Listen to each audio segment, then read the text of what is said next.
What is time? நேரம் அப்படின்னா என்ன? அது என்ன அவ்வளோ முக்கியமானதா?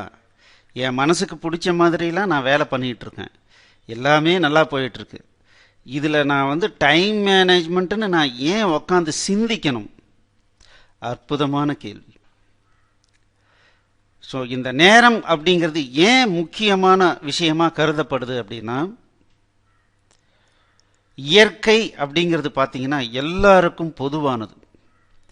இந்த இயற்கையினுடைய ஒரு விஷயம் நம்ம கடவுள்னு கூட வச்சுக்கலாம், ஏதோ ஒன்று, சம் எக்ஸ்ட்ரா ஆர்டினரி ஃபோர்ஸ். நம்ம பிறக்கும்போது எல்லாருக்கும் ஒரு விஷயத்தை மட்டும் ஈக்குவலாக கொடுத்து தான் பிறக்க வைக்குது. ஸோ இதில் நம்ம பிறக்கும் போதே ஒருத்தர் பணக்காரராக பிறக்கல, பிறக்கும் போதே ஏழையாக பிறக்கல. அவர் பணக்காரர் வீட்டில் பிறந்திருக்கலாம், பட் அவரை பொறுத்த வரைக்கும் பார்த்தீங்கன்னா அவர் ஒரு சிறிய குழந்தை.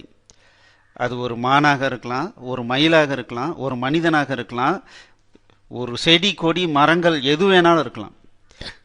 எல்லாமே எம்டி ஹேண்டடாக பிறக்கிறோம். ஆனால் ஒரு விஷயம் மட்டும் எல்லாருக்கும் காமன். அந்த காமனான ஒரு விஷயம் என்ன அப்படின்னா இந்த நேரம். இந்த நேரம் அப்படிங்கிறது, ஏன்னா கடவுள் அப்படின்னு ஒருத்தர் இருக்கிறாருன்னு நம்ம நினச்சிக்கிறோம் அப்படின்னா அவர் எல்லாருக்கும் சமமாக தான் இருப்பார், எல்லாருக்கும் ஒரே மாதிரி தான் இருப்பார்.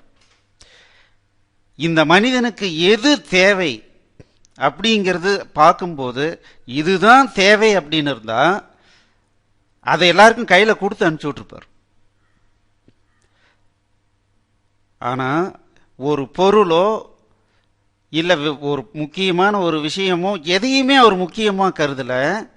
அதுக்கு பதிலாக அவர் நம்ம கையில் கொடுத்து அனுப்பிச்சிருக்கிற ஆயுதம் என்ன அப்படின்னா நேரம். இந்த நேரம் தான் உன்னுடைய சொத்து, நீ வச்சுக்கோ, இது எல்லாருக்கும் இருக்கும், எல்லாருக்கிட்டையும் எல்லார் கையிலையும் அவர் கொடுத்துட்டார். இந்த நேரத்தை யாருக்கு எப்படி மாற்றிக்கணும்னு நினைக்கிறாங்களோ அப்படி மாற்றிக்கலாம். இந்த நேரத்தை பணமாக மாற்றலாம். டைம் இஸ் மணி. நான் இன்னும் நிறைய நேரம் ஒர்க் பண்ணால் எனக்கு நிறைய பணம் கிடைக்கும், ஓகே, டைம் இஸ் மணி. அந்த மாதிரி ஆட்கள் என்ன பண்ணுறாங்க? நேரத்தை பணமாக மாற்றுறாங்க. இன்னும் சில பேர், சார் பணம் என்ன சார் பணம், இன்னைக்கு 100 ரூபா இருந்தால் போதும், இன்னைக்கு நான் ஹாப்பியாக இருக்கேனா, அந்த நேரத்தை அவர் ஹாப்பியாக இருக்கிற மாதிரி அவர் அதை உபயோகப்படுத்துகிறார். இன்னும் சிலர், நான் கடவுளை கண்டுபிடிக்கிறேன், கடவுள்னா என்னன்னு தெரிஞ்சுக்கணும், நான்னா என்னன்னு தெரிஞ்சுக்கணும், ஸோ டைம் இஸ் காட் அப்படின்னு சொல்கிறாங்க.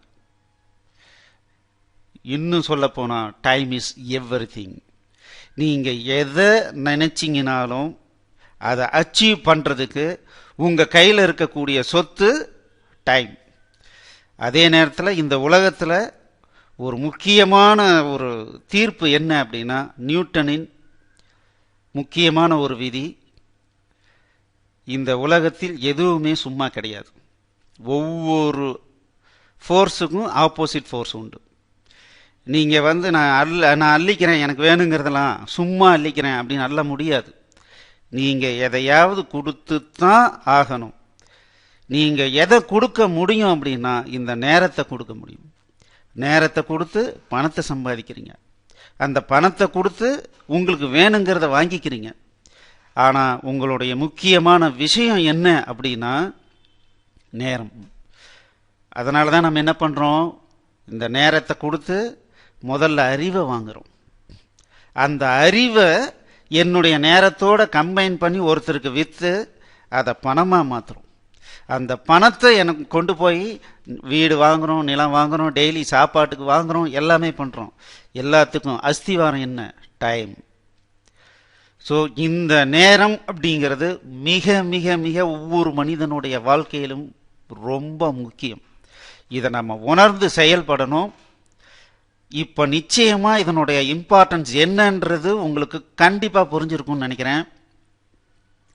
இப்பேற்பட்ட டைமை நம்ம எப்படியெல்லாம் உபயோகப்படுத்திக்கலாங்கிறது தான் அடுத்தடுத்த கிளாஸில் நம்ம பார்க்க போகிறோம்.